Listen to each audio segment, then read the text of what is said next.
Чух как духовник разказваше за 3 дървени кръста, да хвам видим от всички.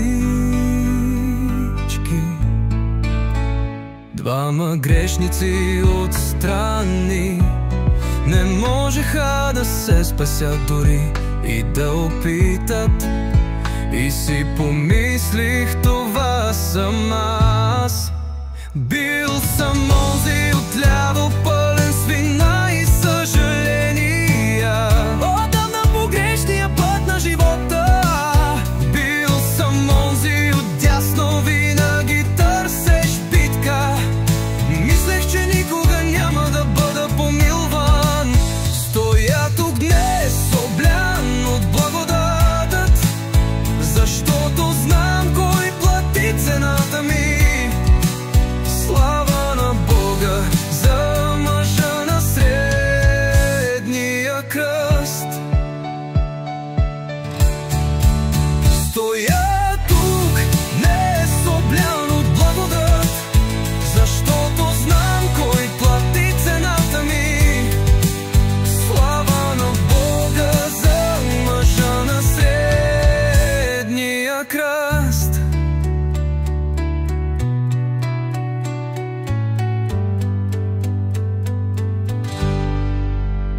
Кръста бе мястото, където той отиде, но това не бе краят. Той ми върна живота, когато възкръсна от гроба. Някой ден ще застана пред него и ще видя Исус лице в лице. Ще го славя и ще му се покланям за един живот, за винаги променен. Бил съм онзи отляво, пълен с вина и съжаление, отдавна по грешния път на живота. Бил съм онзи отдясно, винаги търсещ битка. Мислех, че никога няма да бъда помилван. Стоя тук днес, облян от благодат, защото знам кой плати цената ми. Слава на Бога за мъжа на средния кръст. Слава на Бога за мъжа на средния кръст.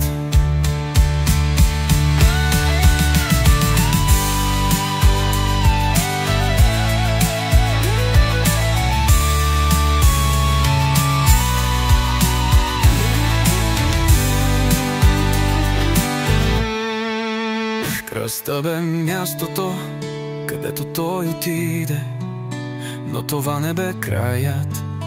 Той ми върна живота, когато възкръсна от гроба.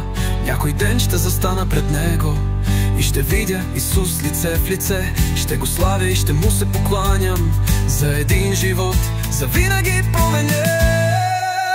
Бил съм онзи отляво, пълен с вина и съжаление, отдавна по грешния път на живота.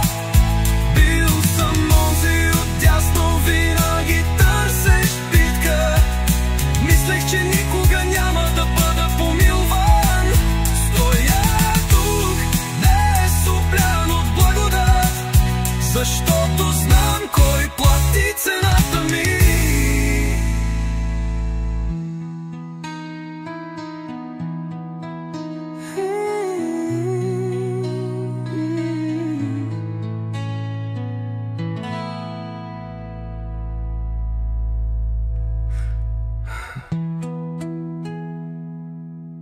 Бил съм онзи отляво, пълен с вина и съжаление, отдавна по грешния път на живота. Бил съм онзи отдясно, винаги търсиш битка. Мислех, че никога няма да бъда помилван. Стоя тук днес, облян от благодат, защото знам кой плати цената ми.